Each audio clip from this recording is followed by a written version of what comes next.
بسم الله الرحمن الرحيم الحمد لله رب العالمين ولا عدوان إلا على الظالمين والعاقبة للمتقين اللهم صل وسلم وبارك على خير البرية سيدنا محمد النبي الأمي وعلى آله وصحبه وأزواجه وذريته ومن اهتدى بهديه إلى يوم الدين تركنا المحجة البيضاء ليلها كنهارها لا يزيغ عنها إلا هالك ثم أما بعد.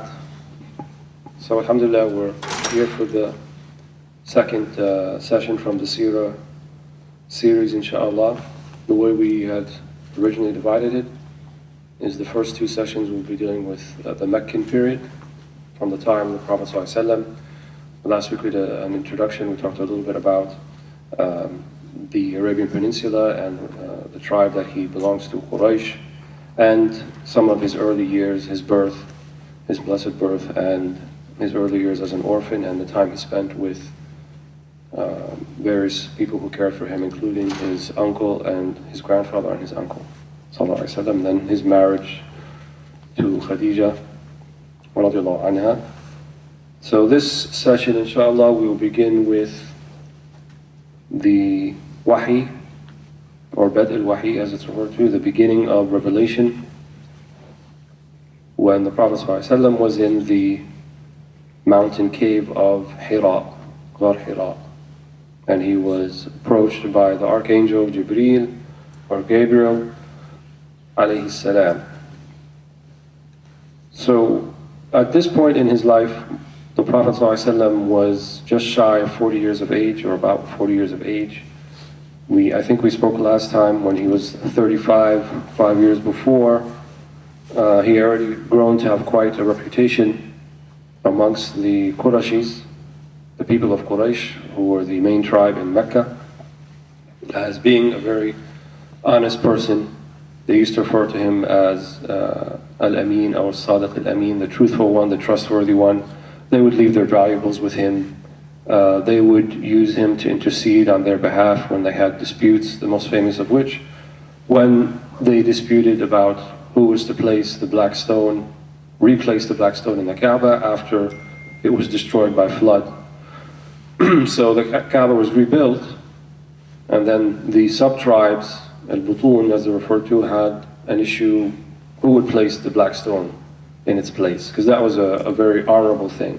And whoever was to do it would be considered the most honorable of the sub-tribes. So it was a lot of prestige, status associated with that. And they almost came to actual physical battle warfare, drawing swords and so forth. Until one of the uqala, one of the more rational ones amongst them said, well, let's just fix this dispute by the first one who walks in, we'll let him figure it out. And it was none other than the Prophet Muhammad ﷺ. And so they were quite happy actually when he was the one that walked in, because they all trusted him and his judgment, and this reputation was already there. And so he very decisively and very intelligently, he had them draw a type of a square type of cloth or burda or blanket, and they put this black stone in the middle, and the four tribes carried the four corners, and then the Prophet ﷺ, he was the one to place it back in its place in the Kaaba. So no one can argue, no one can make the statement that the Prophet ﷺ was someone who was not liked by his people. Up until the time that he received the revelation, when he was 40 years of age, he was one from amongst the most honorable of the tribes, namely Quraysh, and he was from amongst the most honorable of the sub-tribes, namely Banu Hashim. So when he first received the revelation, it was his practice to retreat to Ghar Hira. And Ghar Hira is a mountainous cave area that's probably not more than a few kilometers from the Haram itself, from the Kaaba. And one of the distinguishing things about Ghar Hira especially is that, unfortunately I heard that today this is no longer the case, but before they built those towers, that one would be able to go up there and you would see the Kaaba from there. You would see the Haram. And so when the Prophet ﷺ, he wanted to maintain sight of the Kaaba. He would enter the Kaaba, and perhaps he would worship there, but the Kaaba was filled, or the Haram was filled with 360 idols. each group sort of placed an idol in there. They had some major idols like Allat wal-Uzza wa Manat wa Hubal, but there were many more than those that were there. And each idol was kind of like a sort of money maker for the respective sub-tribes. So people would go there and sacrifice things and make all sorts of things for the idol itself, but which the tribe who was sponsored the idol, so to speak, would be the main beneficiary. So that was a type of environment the Prophet ﷺ did not find himself very comfortable with. So he would retreat to the cave, the mountainous cave of Hira, to seek seclusion. So Aisha is the one who narrates the hadith about Bad al-Wahi, and she wasn't even alive at the time, Sayyidah Aisha radiallahu anha.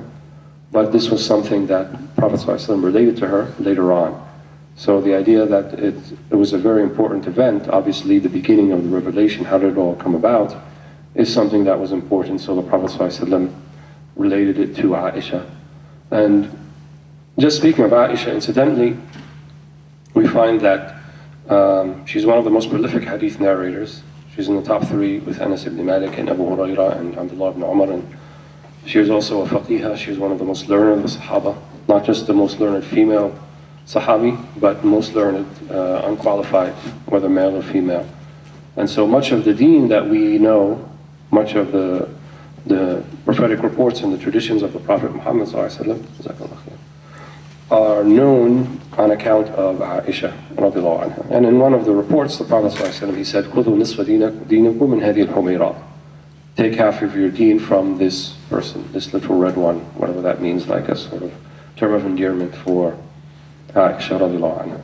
So she relates what happens when he was in Ghar Hira. And she said, before Ghar Hira, the Prophet ﷺ for a period of 6 months would have these dreams, these nightly dreams, and then the next day, the events of the day would be exactly like the dream.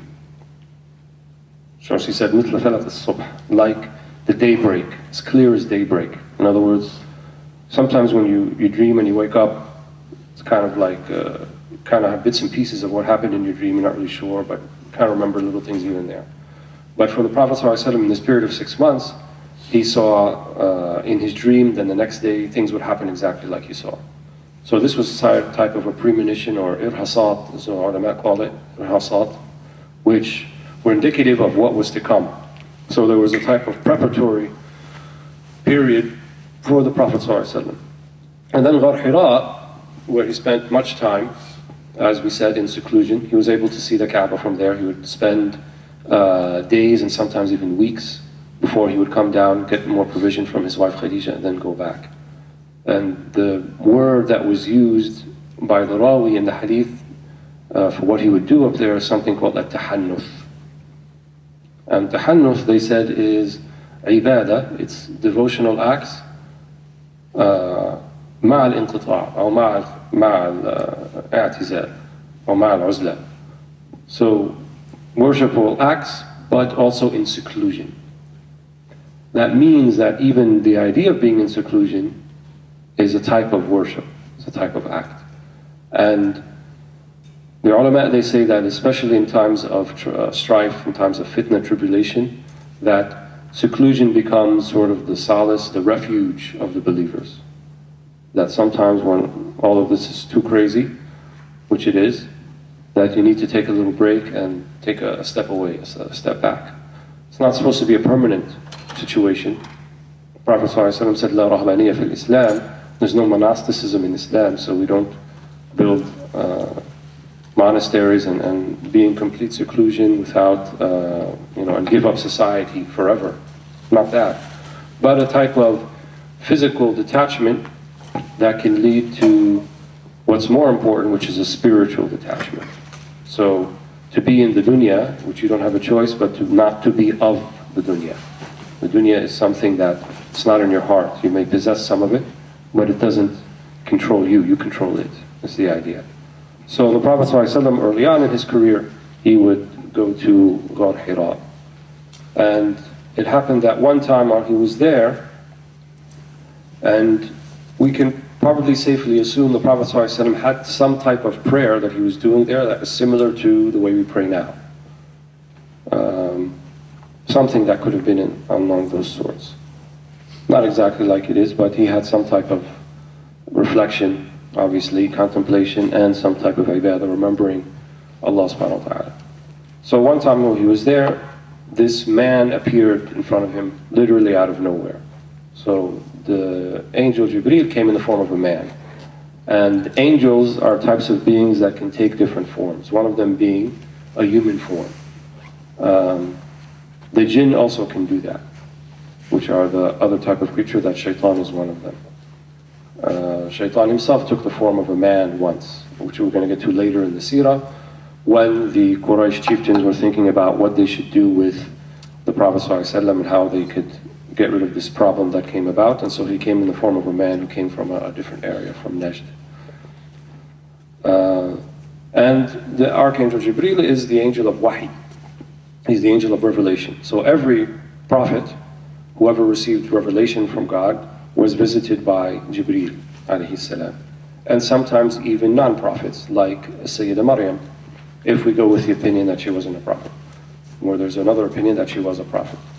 But also, in a similar way, she had a similar experience to Muhammad ﷺ, that she was also in her secluded place. So Maryam alayhi salam, she was born to her mother, who was from the house of Ali Imran, or her father's house was Ali Imran, and the mother had made a vow that her newborn child would be a servant of the temple. And it turned out she was expecting a boy, but it turned out to be a girl, namely Maryam.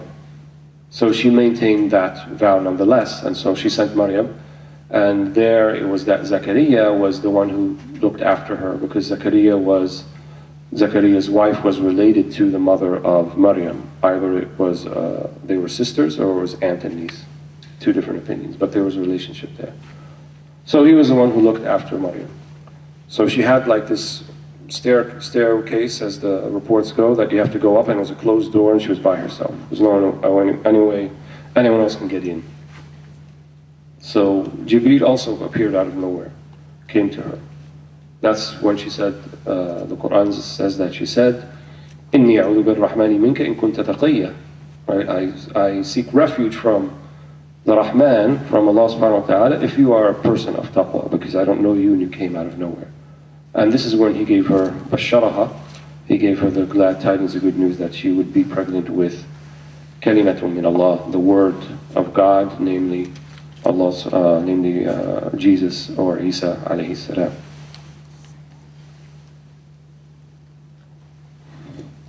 So when Jibreel appeared to the Prophet Muhammad ﷺ, also he didn't know who that was. So he wasn't sure, even though it looked like a man, because he came out of nowhere. So Jibreel approached him and he said to him, "Iqra," read, recite. And the word qara'a in Arabic can mean read, can mean recite, but it actually has kind of a deeper meaning than that. Kind of means someone who's learned based upon their study, based upon reading and recitation. So it wasn't like he had a tablet in front of him and he said to the Prophet ﷺ, "Read this." That's not what happened. But he was saying iqra in the sense that read from what you have known or what you know from transmitted knowledge. Something that you either heard of or that you came across. And the Prophet ﷺ was unlettered. Right, he did not read. Most of the Meccans did not read, were unlettered. They knew language very well. They were able to, even some of them, compose poetry, very eloquent poetry, but for those who didn't have a need to read, well, they didn't. The ones who did read were the ones who were the traders, who would have a need to sort of, keep a catalog of their inventories and to deal with transactions with other peoples, especially in the north and the south. In the north of Syria, which was a more developed civilization, and also in the south in Yemen, in Arabia Felix, also a more developed civilization. So there was some need to read and write. But for most of them, that wasn't really the case. So the Prophet ﷺ replied back, "Ma ana biqari." as we know. That I am not a reader, I'm not a reciter, I'm not someone who has transmitted knowledge that I can tell you something that I've written or read. And then it was at this point that Jibreel took him and brought him close to him. ضمه إليه, right? And then the Prophet ﷺ said, this happened حتى بلغ مني الجهد, until I felt like I was completely overwhelmed by what happened. And then he let him go. And then he asked the question a second time, اقرأ. And then he responded in the same way, ما أنا بقارئ. And then he grabbed him the second time. Then he let him go. Then he asked the question the third time, اقرأ, or command actually.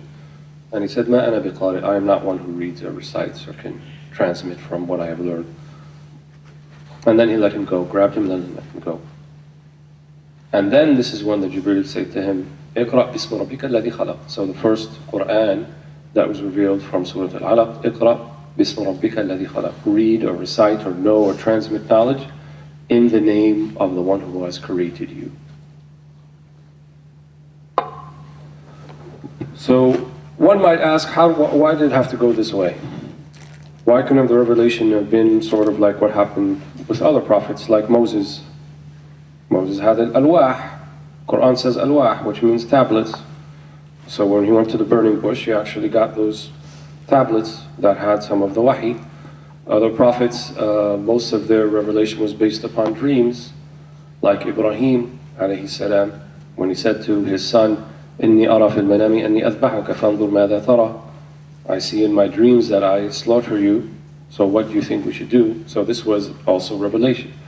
But here with the Prophet Muhammad ﷺ, it was a direct confrontation, so to speak, between him and the angel, and there was this direct type of, what we'd say in Arabic, talaqqi, like him sort of dictating to him what the revelation is. This is important and is significant. And it's very significant also that the first word of the revelation, of the Muhammadan revelation, was iqra, which is read, which is something that means is based upon knowledge. So our religion is a knowledge-based religion. It's one based upon knowledge, one based upon reflection, on contemplation. All of these things came about and happened in Ghar Hira, and that very first night, which is said to have happened in Rabi' al-Awwal, on the same day as the birth of the Prophet Muhammad ﷺ. That's one opinion, which would mean that he first started getting the dreams 6 months earlier, which would be in Ramadan. The other opinion is that this was in Ramadan, Wallahu a'lam. But the majority opinion is that the Prophet ﷺ was born and received the revelation and also died all on the same day, which would be the 12th of Rabi' al-Awwal.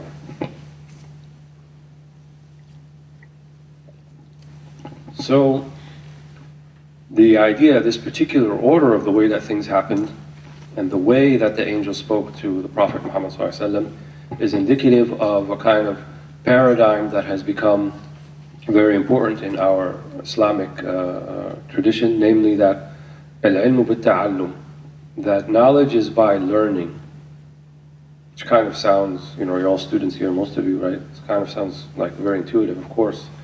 Knowledge is by learning. But by learning from those who are learned, and those who can give you something of that which you do know not. And this is a recurring theme that we see. Even the great prophet Moses alayhi salam, learned from someone who had something that he didn't know, namely Al-Abd al-Salih, the faithful servant Al-Khidr in Surah Al-Kahf. So the Prophet ﷺ receives the revelation in this particular manner, and there was even a physical aspect to it, where Jibreel held him close to him. And it said that that physical aspect is also important, because there was sort of like a spiritual transfer that happened at the same time, not just physical, it was significant. And the 3 times is also significant. And the Prophet ﷺ, being asked in that manner, even though Jibreel knew that the Prophet ﷺ was not the one who was going to recite. He knew that beforehand, obviously. But nevertheless, he asked him. That's a type of discipline, a type of training. So we're made up of nufus, we're made up of spirits and souls that can be trained, that can be changed, that can go from something that is even despicable, right, in its actions and in its mannerisms and its the way it treats others, to something that's incredible.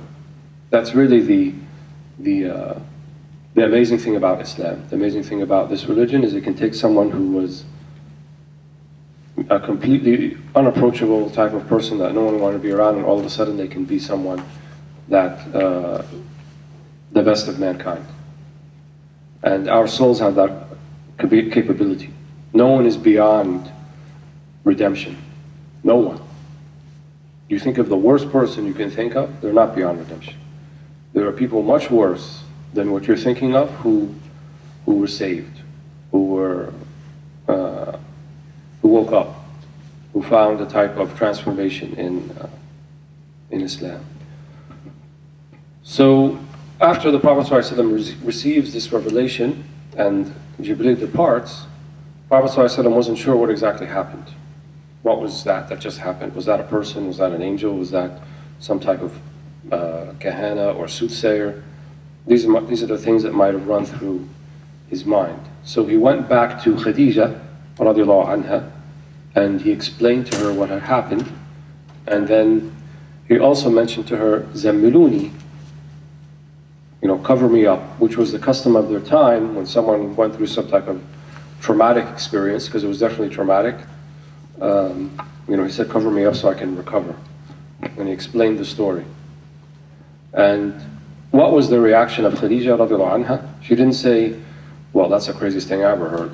I don't think, maybe you should stop going up there. Maybe you're seeing things, maybe your kids. She didn't say any of that. What she said to him, radiallahu anha, is, مَا يَخْزِيكَ اللَّهُ أَبَدًا. Allah will not forsake you ever. You are a type of person, تَحْمِلِ الْكَلْ وَتُقْسِي الْمَعْدُومِ. She mentioned a few things of character that he does. Right? You take other people's burdens, you feed people, you help orphans, people ask you for help, you give them help. So she said that someone like that, Allah doesn't forsake. So she looked at his character, at the type of man he was, the type of person he was. That's the type of person Allah does not forsake. How did she know that? By observation. She knew that such a person would not be forsaken by Allah subhanahu wa ta'ala. In other words, what happened to him was bisharat khair. It was a good sign, not something that was seen as a punishment. So perhaps she felt that this was not enough to convince the Prophet ﷺ. So she made a suggestion that they go to a cousin of hers, a man by the name of Waraqah ibn Nawfal. And she talked about Waraqah, and she said that he is someone who became Christian, تنصر في الجاهلية, during the time before the revelation of the Prophet Muhammad ﷺ. And he was someone well versed in Hebrew, because she said that he used to write the Gospels in Hebrew. So he knew that language, and he was someone who was well read. It's not clear whether he actually was part of a greater group of Christians who might have been living in the peninsula, or he was someone kind of a wayfarer who read the Gospels in Hebrew, had some access to it, and kind of accepted it for himself. Allahu A'lam. I tend towards the latter. I don't think there was a type of monastery and a type of organized Christianity there. There's no evidence for that in the Arabian Peninsula, but rather that he was someone who kind of, because there were people like that, and they were called Hunafa. So the Hanif was someone who was looking for the original religion of Abraham, because the idolaters would say, no, this is Abraham's religion, he wants us to do this. That's the type of corruption that happened to the religion. So they kind of claimed that they're following Abrahamic faith, but in fact that they were not. So there were people who recognized that this wasn't the real deal, that can't be it. People like Abu Bakr as-Siddiq also was considered one of the Hunafa, Hanif, and Waraqah ibn Nawfal. These were people who didn't worship idols, who weren't convinced of this. And so they tried to maintain at least a sort of simple monotheism that doesn't have any idol worship associated with it. So she said, let's go to Waraqah ibn Nawfal, he's my cousin, and he's read a lot, so perhaps we can get something from him. So they go there, and she goes with him. And she said to Waraqah, Isma' min ibn akhik, listen to your nephew. Right? She didn't say listen to your son, in order to say, listen to your brother. Waraqah was much older, but at the same time, for the maqam of the Prophet ﷺ to say your son would have been something that's not appropriate. So she used the right words to describe the situation. And then she let the Prophet ﷺ explain what had happened.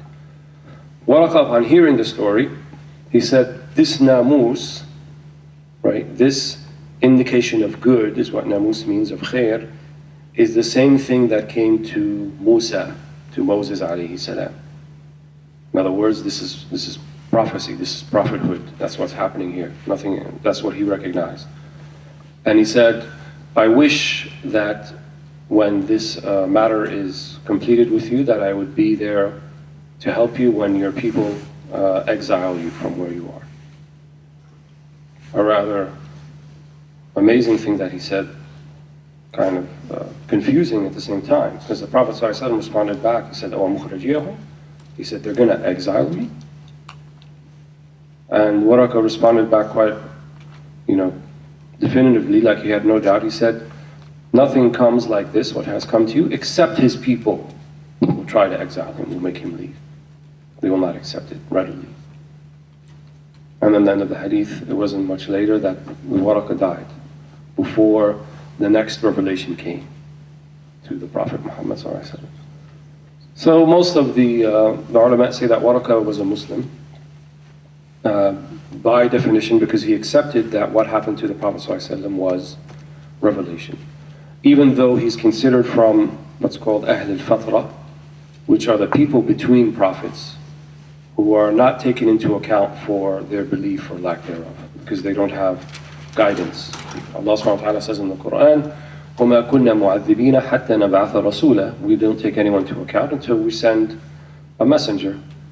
So someone who doesn't have either, because they live in a time period where there was no messengers particular to them, or they live in a time there are messengers but they're far away and never received the da'wah, then they're not held accountable. That's the belief of Ahl Sunnah.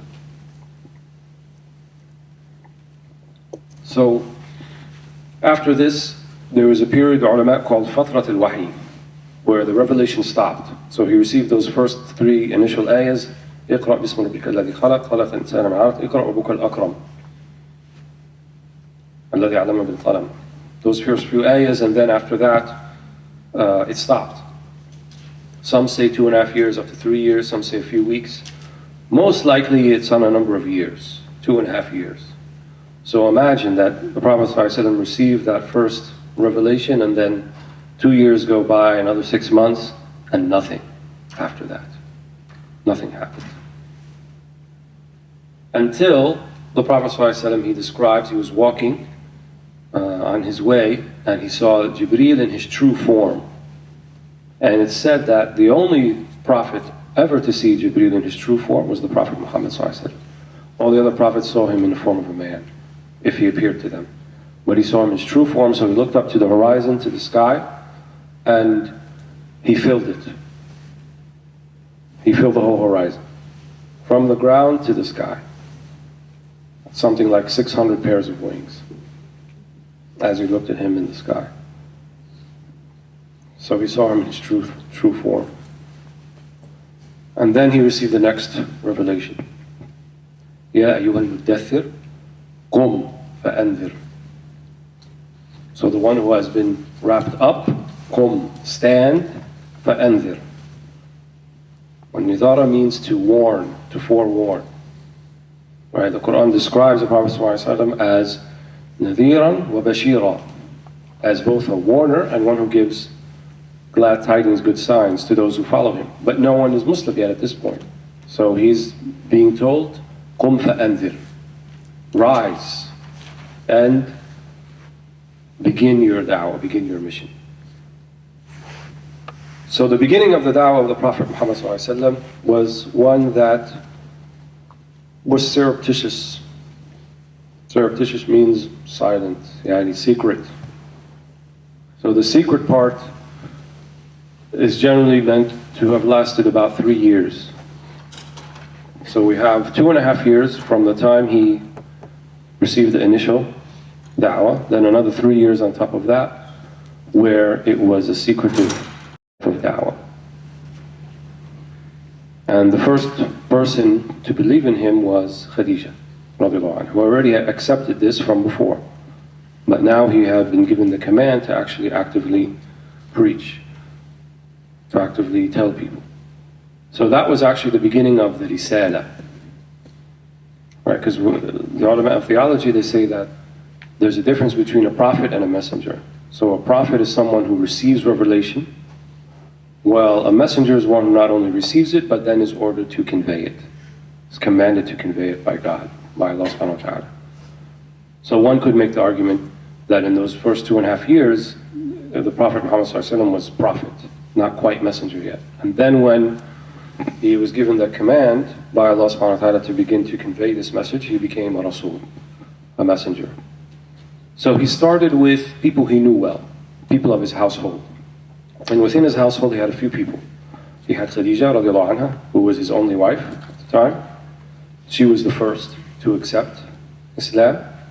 And then the second was generally accepted as Ali. Sayyidina Ali was living, Ali ibn Abi Talib, who was the cousin of the Prophet Muhammad sallallahu alaihi wasallam, was living with the Prophet sallallahu alaihi wasallam. The reason for this is that years back before that, Abu Talib, the uncle of the Prophet sallallahu alaihi wasallam, had 4 boys: Talib, Aqil, Ja'far, and Ali, in that order. And there was 10 years age difference between each of them. So Ali, being the youngest, was 10 years younger than Ja'far, who was 10 years younger than Talib, who was 10 years younger than Aqil.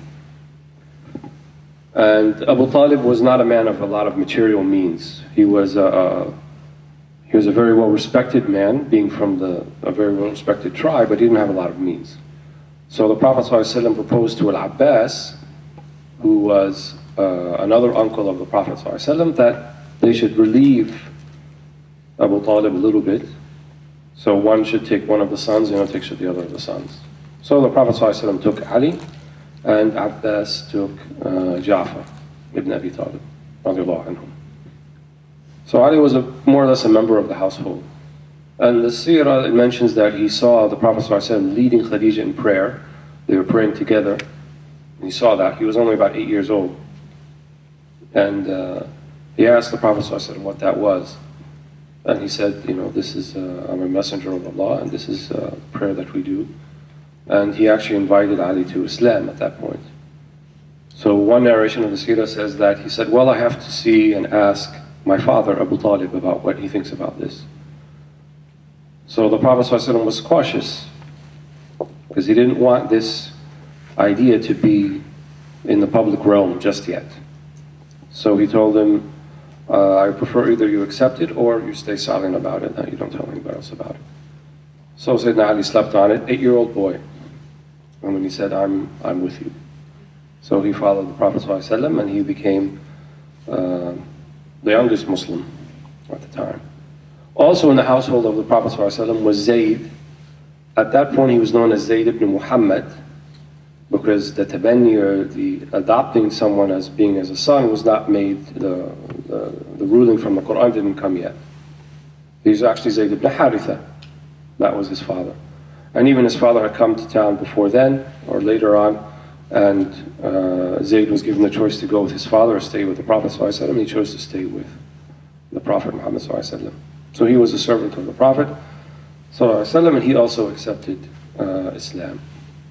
And then the 4th person was someone who was a very close friend of the Prophet ﷺ, someone he had knew from his early days in Mecca, a man by the name of Abu Bakr ibn Quhafa, Siddiq, which would be his nickname later on. So at this point, the dawah was sirri, it was secret, and the Prophet ﷺ would only approach people that he had a reasonable idea that they might be interested in Islam. So one might say, why did he do that? Why couldn't he just, start from the very beginning? And he could have went out and, made a fan page on Facebook and say, I'm the Prophet ﷺ, and, go out to the top of the mountain and that people can hit like and he can get a lot of followers that way. Why did he go about this way? Why was it a secret way? Especially for 3 years. Isn't this the haqq? Isn't this the truth? Why should we be shy about it? We should tell people. People should know. People should, get some, avail themselves of this good. Herein is a very important lesson. Everything the Prophet ﷺ did in his life, the way he went about doing things, there's a wisdom behind it. And that wisdom is that he was leaving something for posterity, something for us to follow. If you look to the individual actions of some of the Sahaba, you might at first glance think, wow, that seemed like more brave, or that seemed more courageous, or that seemed this. Umar, when he made hijrah, he went out to the Kaaba and he said, and he told all of Quraysh, I'm going to hijrah, I'm going to Medina today, and anyone who wants to try to stop me can meet me behind the mountain. Whereas the Prophet ﷺ said, he took the wrong route, he went south instead of north to throw them off, and then he stayed for 3 days, and then he hid in the cave, and then he took the sea route, he didn't take the normal route, and then he had a guide with them, and then he waited. He did all these things in his hijrah that you would say, well, is Umar more courageous? Why couldn't he do it? Like, no, he's not. But he's musharra'. He is leaving for us his sunnah. And the sunnah is the most moderate, balanced way of life conceivable. There is no more balanced way of life. Yes, there will be individual actions that would seem to seemingly outdo the sunnah. But they don't outdo the sunnah. Because remember, the Prophet ﷺ, he is leaving for something that we can actually take to heart and follow. We are inspired by some of the things the Sahaba did, like Umar or Abu Bakr, who gave all of his wealth away and left nothing behind. But we are not bound to those individual acts of piety, though we get inspired by them. What we are bound to is the sunnah of the Prophet Muhammad ﷺ. So his approach in the da'wah means that there's an approach. That you have to consider 3 things: ad-da'i, the one who's doing the da'wah; al-mad'u, the one you are giving the da'wah to; wal-mad'u ilayhi, what are you inviting to? Right? And so the approach that he took was not because he was afraid. It's not about fear. It's about using wisdom. It's about assessing the situation and seeing what is the best way to get to the hearts and minds of these people I'm trying to invite. And not so much invite to Islam, but invite to Allah subhanahu wa ta'ala. Inviting them to Allah, what is the best way I should go about doing it? Would a full-scale campaign right at the beginning be the best way? Or maybe it's more wise to build a core of believers with you who will also act as emissaries, as du'at, in addition to the Prophet Muhammad ﷺ, which is the approach that he took. So that means for us that we can also consider these things, right? And it's not about valor and courage and bravery and, beating our chest and having the requisite dawah table in Penn Station and passing out pamphlets. I'm not disagreeing with that. People can do that, but it doesn't have to be like that. The dawah itself is flexible. There's flexibility in the approach that we can take and how we can go about inviting people. And we see this in the career of the Prophet Muhammad ﷺ. He took different approaches with different people. So those closest to him, he took this particular approach. So during these 3 years, he also, probably the number of believers that they reached at the end of 3 years was something about 40 people, 40 men and women. And they would meet in this house of Dar al-Arqam ibn Abi Arqam, one of the early Sahaba. Again, surreptitiously, no one knew about it. It was very secretive. And so when the Sahaba would pray in this early period, they would pray, again, the prayer that they did may not be exactly like the prayer that came later during the Isra and Mi'raj, when prayer was made obligatory, but there was a type of prayer. Because prayer is mentioned in Surah Al-Muzammil. When it says, قُمِ اللَّيْلِ إِلَّا قَلِيلًا نِصْفَهُ أَوْ أَنْقُصْ مِنْهُ قَلِيلًا. Right, so it's saying stand the night, which means stand the night in prayer. So there was a type of prayer. So they would pray, no one could see them, not out loud. They definitely didn't have like a type of tawaf around the Kaaba that everyone would see them as a group. So it was all very secret in the beginning. Until 3 years later, when the Prophet ﷺ received the command from the Quran, Surah Al-Hijr, فَاصْدَعْ بِمَا تُؤْمَرْ وَأَعْرِضْ عَنِ الْجَاهِلِينَ وَأَعْرِضْ عَنِ الْمُشْرِكِينَ. So, فَاصْدَعْ بِمَا تُؤْمَرْ means now be definitive in what you have been commanded to do. In other words, have an open dawah. Invite everybody. And this was after they were about 40 people. So one of the first things the Prophet ﷺ did is that he went to many of the Quraysh and he assembled them. And in the hadith it says he stood on sort of a top of a hill, small mountain, and he said, you know me, you know who I am. If I told you that there was an invading army coming from the other side of this mountain coming to invade us, would any of you not believe what I was saying? And they said, أبدا ما جربنا عليك الكذب. Of course we believe you. You never lie in your whole life. ما جربنا عليك الكذب. We never see you lie, ever. So then he said to them, well, if that's the case, then what if I told you that I am a prophet sent from God and to tell you to worship the one true God and to forsake your idols and to so forth? They didn't like that. They said, no, يعني سفهت أحلامنا وعيبت أصنامنا. You know, you ruined our dreams and you're sarcastic with our idols and you made fun of them and you ridicule our idols and so forth. And these are our traditions. These are the things that we inherited from our forefathers, from our fathers and our grandfathers. You know, how can you go, it's not honorable to be disrespectful to one's ancestors. So they use a type of theme that sounds kind of reasonable, right? To have respect for one's heritage and one's forefathers and parents and things like this. But they use that to justify their worship of idols and not accept the message of Muhammad sallallahu alaihi wasallam. So one of the most vehement people against him on that day was actually his own uncle, Abu Lahab. And Abu Lahab said, remember, Abu Lahab is the same person who was so happy when the Prophet ﷺ was born that he freed Thuwayba, who was the first nursing mother of the Prophet ﷺ. But when this came about, he couldn't accept it. He felt it was a big affront to all of the things that they had inherited from their forefathers. There was another verse that was also revealed, more or less the same time, وَانذِرْ عَشِيرَتَكَ الْأَقْرَبِينَ. And forewarn عَشِيرَتَكَ, your ashira, which means your family, your close tribesmen, the ones who are closest to you. With the verse that came before it, فَاصْدَعْ بِمَا تُؤْمَرْ, which was a general pronouncement, a general commandment to command everyone to the faith, but now also something specific for the people around you. So one might ask, why did the verse have to come like that? Isn't it enough that the general ayah was there? Why do we need something more specific saying that he should warn his family members?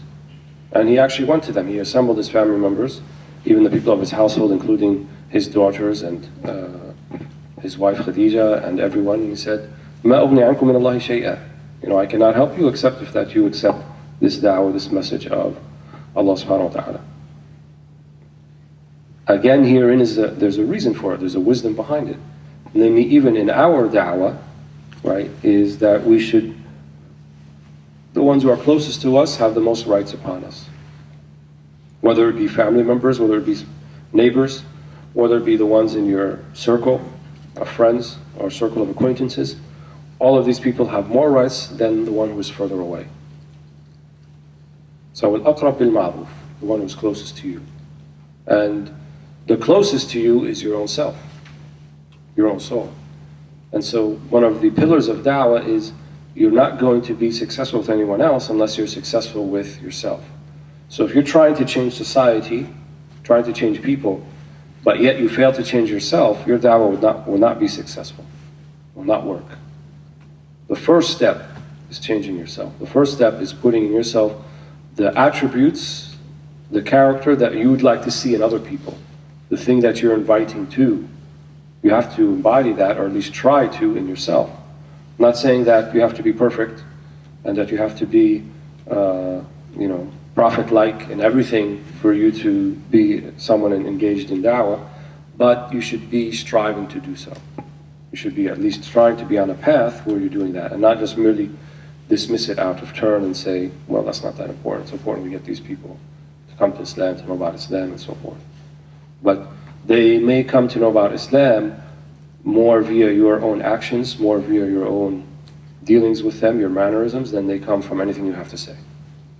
And people recognize that. People will see someone whose words don't really go along with what with their actions. It's kind of a turn off. They run away from that. So, حقق هذا, embody it, realize it within yourself, and at the same time, you're active in trying to invite people to what we believe to be the only way for them, the only successful way. Right? And again, as we said before, the dawah of the Prophet ﷺ was one that was inviting people. So, this claim of the Quraysh that we have our traditions and so forth, and we don't want to leave our traditions, and it's wrong and so forth, and the honorable thing to do is to follow one's parents and forefathers. How do we reconcile that with what some people claim also when we say we have an Islamic tradition? And we say that we also have, many of you who are born into Islam, learn to pray, you watch your parents pray, or grandparents or family members, and kind of your Islam is based upon what you actually inherited from your parents. Here we are, the Prophet ﷺ is taking to task these people who are making the claim that they're just merely following, and the Quran as well, and Allah, obviously taking them to task for saying that they're following their traditions. So how do we understand all that? One thing the ulama of theology, of Aqidah, they said about Islam, and it's understood with the verse La ikraha fi din, right? There's no compulsion in religion, means that even if one is compelled in that, it's not acceptable. So there's no sort of just blind following, or just merely following someone in terms of acts of belief. And I say acts of belief because it's an act. I'm not saying what praying or fasting. I'm talking about acts of the heart, right? And the heart is the one thing that it won't lie to you. Because what's going on in here is the real thing. You may say all different things outside to people, and the way you act and the way you talk and things like that. But what's going on in here, that's the truth. And so no one can compel that. No one can compel another's heart. No one can make you love who you love. No one can make you dislike who you dislike. It's not possible. They can maybe have some effect, they can compel you in your outward actions, but what's going on in your heart, no one owns that. In fact, you don't even own it, right? Because sometimes you like things or dislike things or love people that you don't want to love, but nevertheless, somehow you love them. So you don't even really have control over that. So, this religion is based upon understanding, it's based upon contemplation, it's based upon your own conviction. Whether you're born into Islam or you came to Islam, either way, there has to have come a day, or there will come a day where you're going to decide for yourself that this is the type of person I want to be, this is the path I want to follow. Even though you may have been sort of initiated into Islam because of you have been blessed and being born into the religion, but there will come a day when you're a young adult or later where you say to yourself, you know what, I'm convinced of this path for myself. I want it for myself. Or I don't want it. And that's kind of, many parents, this is where they're a little bit nervous about and anxious. Especially when they send their kids away to school and they don't know what they're doing every day, right? They want to know, this is the first time they're outside of the house, I don't know the daily activities, what's going on, are they with the right people, are they praying, are they doing this, are they not doing that? All these things that they're worrying about. Because they invested a lot in you guys. From the very beginning, all their hopes, their aspirations, their dreams is that you turn out to be the type of people that they wish you would be. But everyone makes their own decision at the end of the day. Right? The most the parents can do is kind of guide, direct, but they can't compel. Right? Because if we say, La ikraha fi din, there's no compulsion in religion, that means even parents can't compel, grandparents can't compel, uncles, aunts. No one can compel you to believe.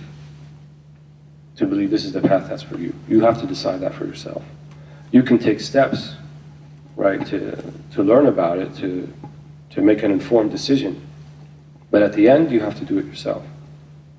So that's why, in a general sense, we don't talk about following the mere tradition or going by just what our parents or grandparents said.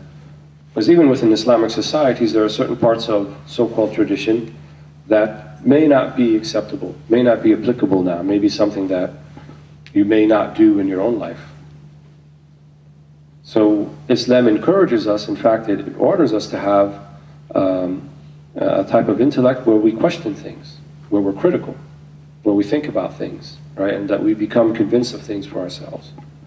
But in a manner that's appropriate, right? It doesn't mean that, nowadays people's idea of criticism is kind of to completely disparage and take apart that object of criticism. We don't say it necessarily like this, but in an informed manner, an appropriate manner, one becomes sort of, the thing that you believe in, or the thing that you hold to be true, you hold it to be true because you're convinced of it.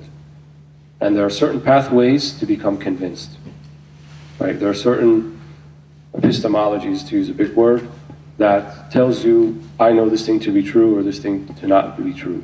I accept this statement or I don't accept this statement. And Islam is not telling you to throw that aside and just have blind faith. There's no blind faith. It's a faith based upon you having Iman, and Iman means tasdeeq. Iman means holding something to be true. So just as this table looks to be in front of you guys, and I'm sitting on this chair on a Tuesday night, and we think that's true, then we have to think anything that pertains to my belief, to our religion, also is true in the same way. That level of conviction. It's not enough to say, yeah, it's probably true. I'll just be a believer, and then, when I die and then I'm asked those 3 questions, if it's probably true, then I don't lose anything, right? If it's not, that's not Iman. Iman means you have a solid conviction about it. So that means that Islam is not just a bunch of inherited traditions. Islam is principles and values. And you have to be convinced of those principles and values. Right? It's not enough to say that I learned it from here, got it from there, or this sheikh, or this person, or that country. No, I believe in this principle. I believe in the principle of Tawheed, that this whole creation could have come only from one source. It's not a multiple deity. It's not random. I can't believe that, because it doesn't make sense. What makes sense to me is Tawheed, that this came from a single, supreme being and creator. That level of conviction. And then all the principles that come out of that. Prophet ﷺ was sent to us as a mercy to all mankind. He showed us how to be merciful to one another, how to love one another, how to build beautiful societies. I believe in those principles. That's what I believe in. And if you believe it on that standard, by taking the principles and values and looking at them and saying, do these things make sense to you? Judge Islam by that. Don't judge Islam by a lot of the other stuff that people are running around saying. Because unfortunately we live in a very confusing time. People have kind of grabbed Islam and use it to justify everything. From throwing acid in a woman's face to blowing up streets and planes and whatever nonsense other people have been using Islam, when Islam is bari. Islam is completely innocent of all of this. But people use it. So go to the source, go to the Quran, go to the Sunnah, go to the people who truly embody the Quran and Sunnah. Judge for yourself. So during this time, now the Prophet ﷺ is openly inviting people to Islam. And we see the type of people who actually came to Islam in the beginning were those, remember, as we said last week, Mecca was a tribal society. And if a tribe didn't have your back, then no one had your back. You're in a lot of trouble. If you were an outsider, if you came from somewhere else, like Suhaib al-Rumi or Salman al-Farisi, you can easily find yourself into slavery. People will just sell you into slavery because you had no tribe to have your back. If you were a newcomer to Mecca, to the town, before you enter, right, if nobody knows you, you have to go in under the patronage of somebody. well known. Right? They called it jiwar or mujawara. So I'm going in under the protection of this person or that person, or, I'm not just, you don't just show up at the central Mecca train station and hail a cab and, take me to the nearest hotel. Unless you have protection, unless you have some type of system to help you when you're coming in, you'll be in a lot of trouble. So a lot of the people who came into Islam in the beginning, what were called al-mustad'afin, those who were not very prominent people in society. They were not the movers and shakers. They were the type of people who might have been ex-slaves or still slaves. They were downtrodden, disenfranchised type of people who early on came into Islam. None of the Quraysh chieftains, the very prominent people, were early adopters of Islam. In fact, the only Quraysh chieftain to accept Islam, because the others either perished in one of the battles or died some other way, was Abu Sufyan. The rest of them didn't make it that far. So, this is something that's kind of a sunnah kawniyya. It's kind of a sunnah that Allah puts into creation. That always the early adopters of Iman, of faith, are those who are the downtrodden, the disenfranchised. Al-mustad'afin fil ard. One might ask, well, that's because they got nothing to lose. All the other ones, they have a lot of dunya and a lot of interest. If they were to lose and to take Islam up, and then they lose their income from the idol worship and the pilgrimage and stuff like that, and lose their position in society, well, that's a lot to lose. So they were kind of slower to adopt. That's valid. But at the same time, there's a amil nafsi, there's a spiritual aspect to this as well. And that is when someone is in possession of much material wealth or accumulation of material wealth, they have less of a tendency to see themselves as in need of anything. They think they're self-sufficient. They don't think they need anything, right? If you're doing okay and you have a lot of material wealth and money is no object for you, you kind of think, well, I don't need anything. I don't need this religion because I'm doing great. What do I need that for? Whereas someone who is in a lesser position, they're actually closer to the fitrah, closer to the natural state of the believer, right? Which is namely your faqir. And faqir doesn't mean poor person, it means person in need. And you are in need of Allah subhanahu wa ta'ala. Allahu al-ghani wa antum al-fuqara ilay.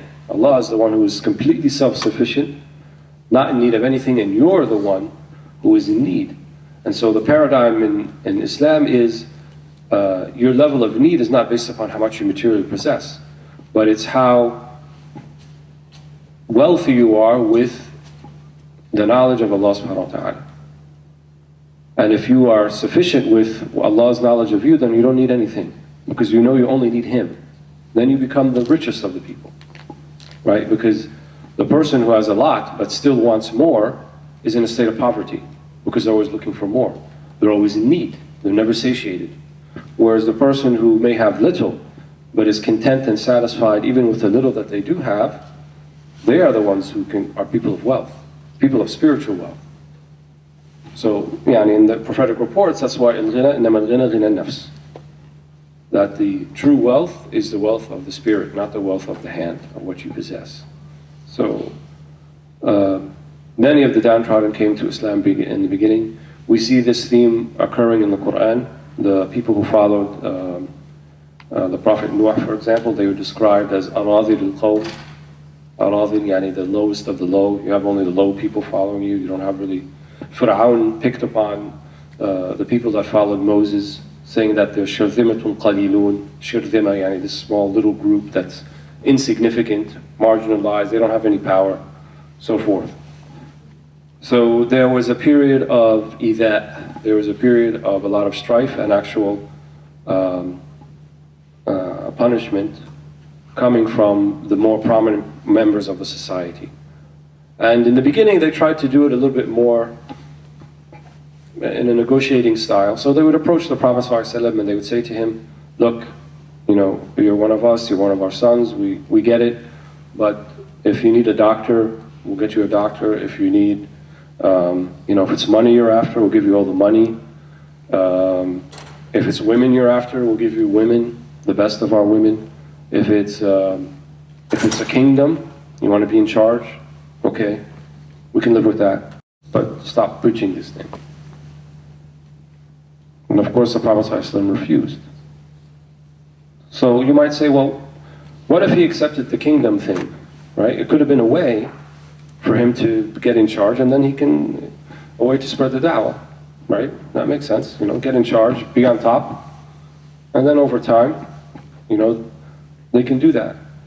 But the Prophet ﷺ didn't accept that. They came to him and they said, look, let's compromise. We'll worship your God 1 year and you worship our God 1 year. We'll alternate. And that's how قُلْ يَا أَيُّهَا الْكَافِرُونَ came about. لَا أَعْبُدُ مَا تَعْبُدُونَ. Right? We don't worship what you worship. Prophet didn't accept that either, sallallahu alaihi wasallam. And the reason he didn't is because we have a principle that the means are honorable, as are the goals or the objectives. So there's no ends justifying the means. The means themselves are important, and they must be honorable, and they must be principled. So we don't take dishonorable means, unprincipled means, even to seemingly achieve something that we think is an objective, that's honorable. It doesn't make sense. You cannot get to ma'ruf, to what's honorable and principled and good, except with ma'ruf, except which is honored and principled. So he didn't take any of the deals that they were throwing at him, that they wanted to do for him. None of them. And so we should take this as a lesson, that some things might entice us. It might make a lot of sense. Oh, look, if we're in charge of this, we're in charge of that. We might have to bend the truth a little bit, but we'll be in charge. And then we can, then we'll do the things that's right, but just let's get us in that position. It's not going to work.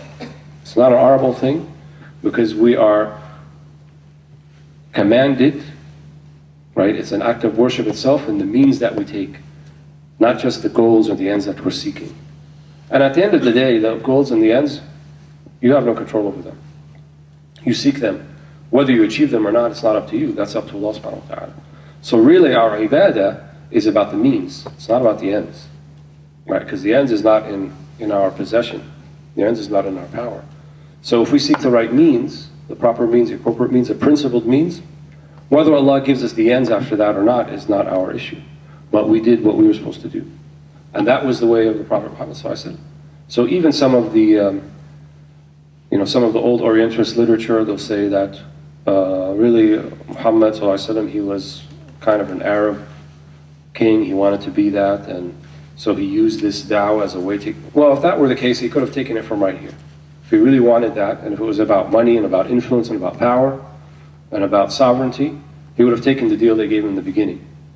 And if it was about the Arabs becoming this prominent world power, because they weren't before that, the Persians and the Byzantines didn't think anything of the Arabian Peninsula, they was just some backwater to them that didn't have any significance, then the Arab chieftains of Quraysh, they would have been on board with that project, right?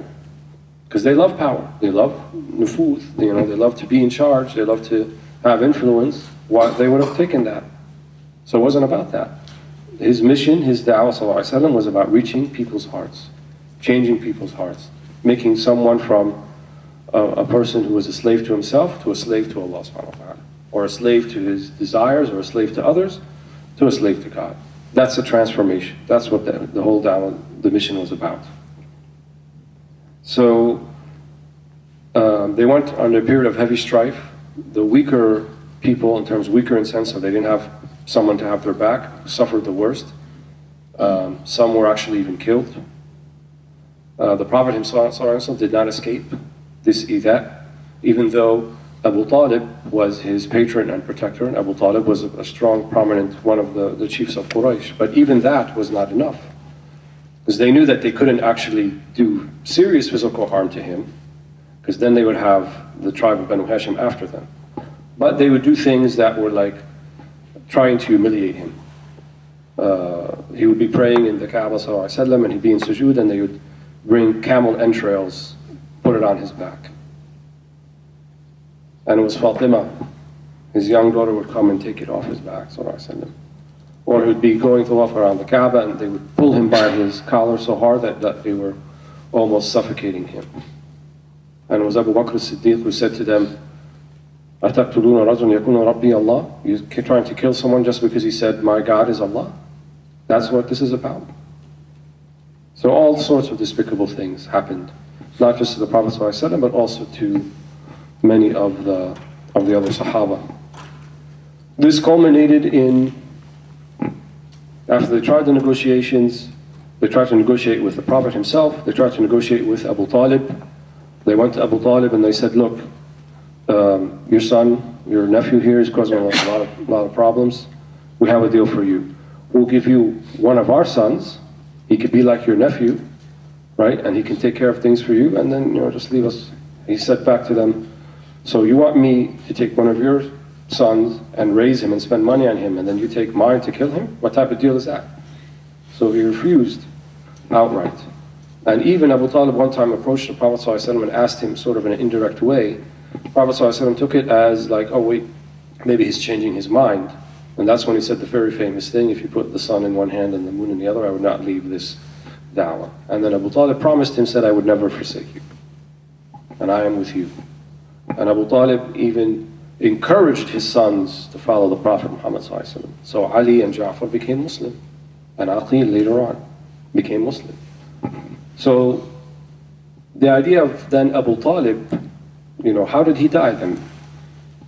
So it's recorded that he, in the Seerah, that he didn't actually ever say the Shahadateen.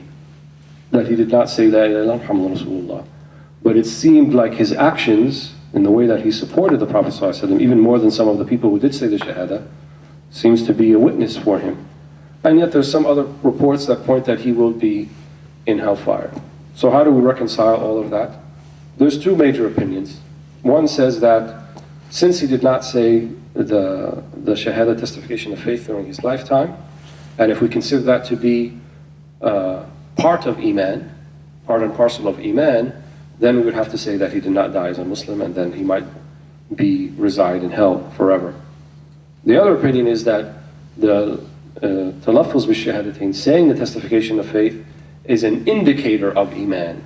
It's a condition of Iman for the legal rulings for believers to apply in this life. Not that it's going to have a bearing necessarily on the next life. So if we go by that, which is the opinion that our teachers lean to, then we could say that Abu Talib possibly will not spend eternity in hellfire. That he is a mu'min, a believer, but asi, a disobedient one for not saying the shahadateen during his life, and that he may eventually be released from hell. Again, that there's nothing bearing upon that whichever one you believe, but know that both those opinions exist. So people who insist on certain things like you must believe that Abu Talib is in hell, and you must believe the parents of the Prophet ﷺ are in hell, astaghfirullah azim. Even if that were true, we had to accept that. Why would we even speak in that way? Right? If we had a non-Muslim friend and they came to you and they said, my parents died, where do you think they are? What are you going to say to them? Oh, they're in hell. I will tell you, but tough luck. Sorry. You don't know where they are. The fact of the matter is you don't know where they are. The fact of the matter is Allah didn't burden us to know where they are.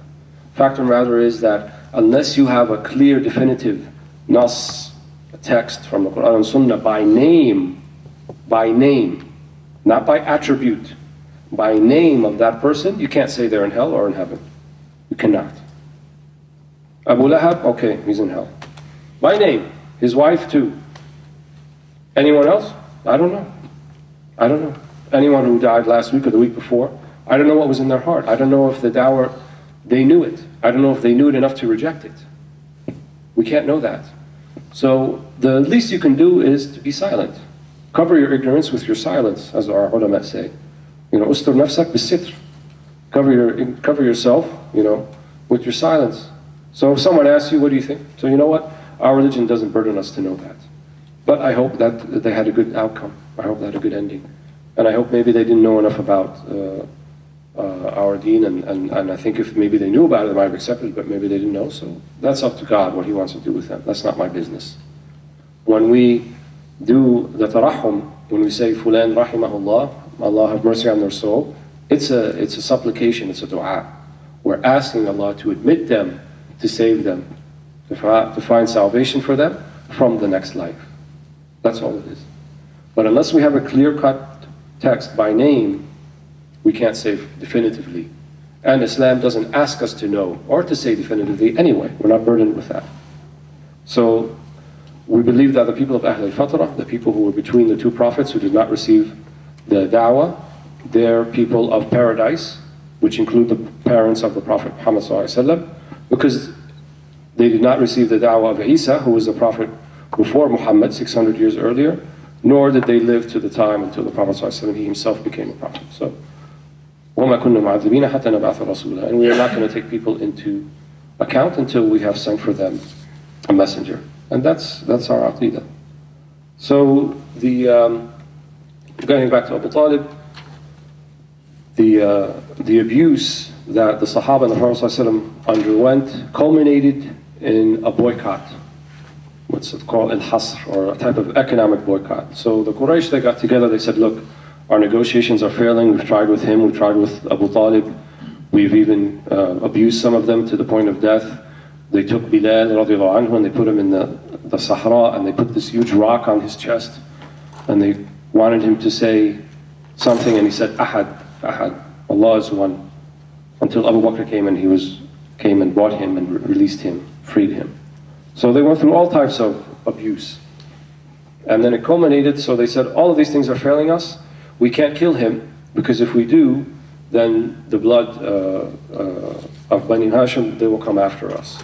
So that wasn't an option for them at that point. They weren't thinking about that.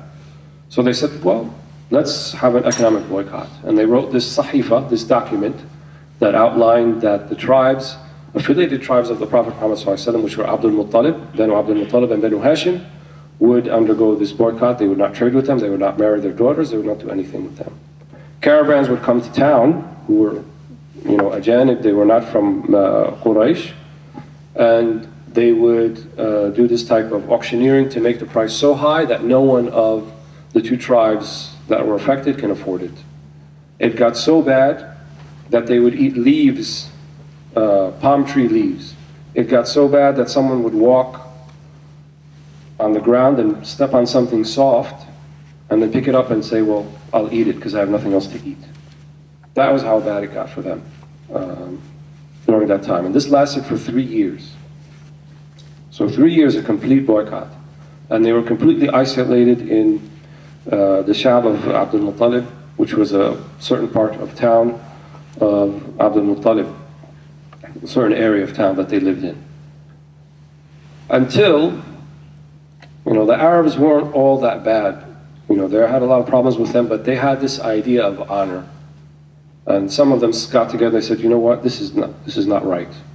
How could we eat and we're satiated and we're doing well, and our fellow brothers here don't have anything to eat?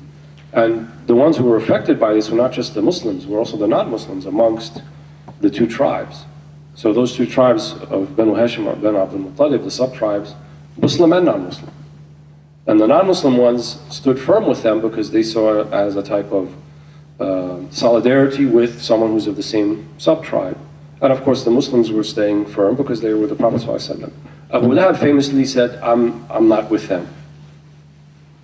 So he didn't even have the shahama, the chivalry that even some of his fellow tribesmen had, where they stuck it out with the Prophet ﷺ and his uncle. So this lasted for 3 years. Some of them got together. They said, you know what, this is very abusive. This is not right. And then they started having a campaign, more or less, to say, let's lift the boycott. When this was happening, the Prophet ﷺ received wahi, revelation, that the sahifa that they wrote was completely rotted and eaten, except for the basmala they put at the top, Bismika Allahumma. But the rest of it was completely gone. And so it was at that point that that it was lifted. It was at this point that the boycott was lifted. And during the boycott, though, before it was lifted, it had gotten so bad for some people that the Prophet ﷺ made a suggestion to some of them. And he said, maybe it's time for some of you to leave. So the concept of hijrah, of leaving and going somewhere else. And he said there is a honorable Christian king in Abyssinia, what is now Ethiopia, and people in Sudan think it's Sudan, but it's probably Ethiopia, said, go to this honorable Christian king who had the title of Najashi. And he said, there you will find an honorable man, and you find people who treat you right, and who will not abuse you. And so amongst the most prominent people who went were Sayyidina Uthman, and Ruqayya, the daughter of the Prophet Muhammad ﷺ, Abdullah ibn Zubair, who was the husband of Asma bint Abi Bakr, the daughter of Abu Bakr. So some of the prominent Sahaba went, and Ja'far ibn Abi Talib also went to Abyssinia, and that meant crossing the Red Sea, which was kind of a big deal too, because going across the ocean was considered something that you would only do under very dire circumstances. It was not an easy thing. They didn't have these big mast ships, Carnival cruise liner that can take them across, but they were things that could have very easily drowned in the water. But nevertheless, they went. When the Quraysh learned of this, they said, wait a minute, if he makes an alliance with a powerful kingdom like the kingdom of Ethiopia, that's not good for us. We don't want that. So they sent two emissaries. One was by the name of Abdullah ibn Rabi'ah, and another by the name of Amr ibn al-As, who later became Muslim, as we know. So they went after them. And they brought all sorts of gifts and all sorts of things and trinkets and things like this for the Christian king and Najashi. And they said, these people, they left us and they left our tribe and they left our custom, and they disparage us and our way of life, and now you're giving them sanctuary here.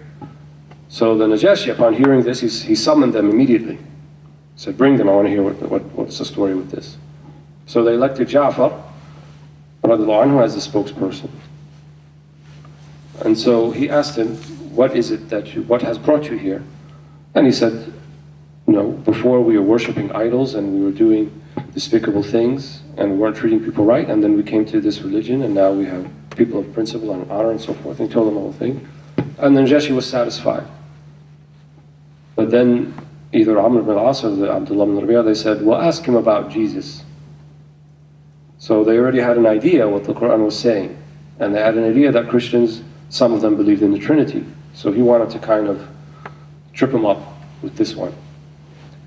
So Ja'far ibn Abi Talib, he recited some verses from Surah Maryam.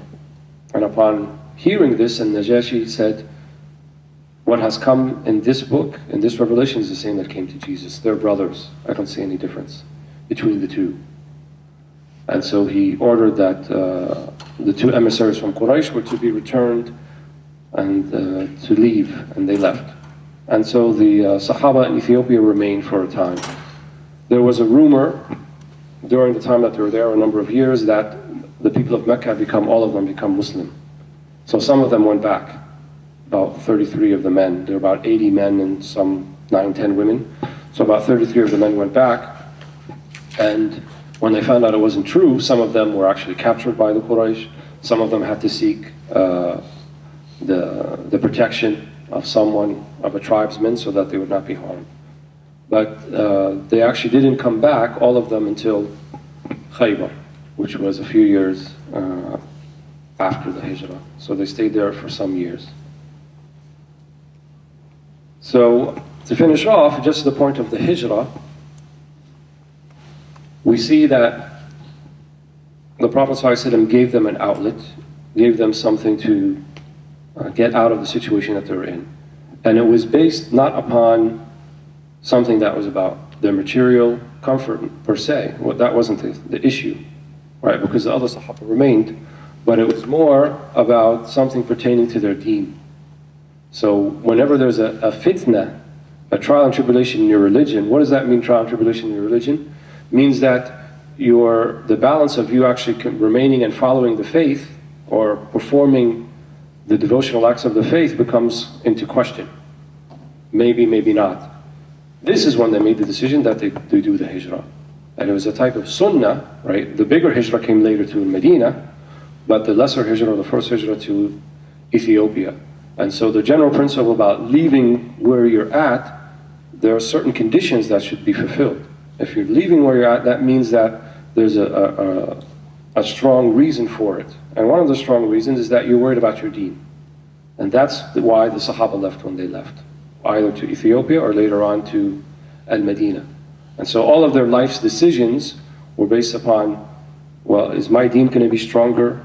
Stay here or I go there? Or could it possibly a better practice of the deen? Am I under threat in this particular place or not? Am I able to practice my deen in the way that Allah subhanahu wa ta'ala has commanded me to do so while I'm here or not? That was the basis of their decisions, of them leaving or going. And it was very difficult for them to leave. You know, imagine this is the only place they've known their whole life.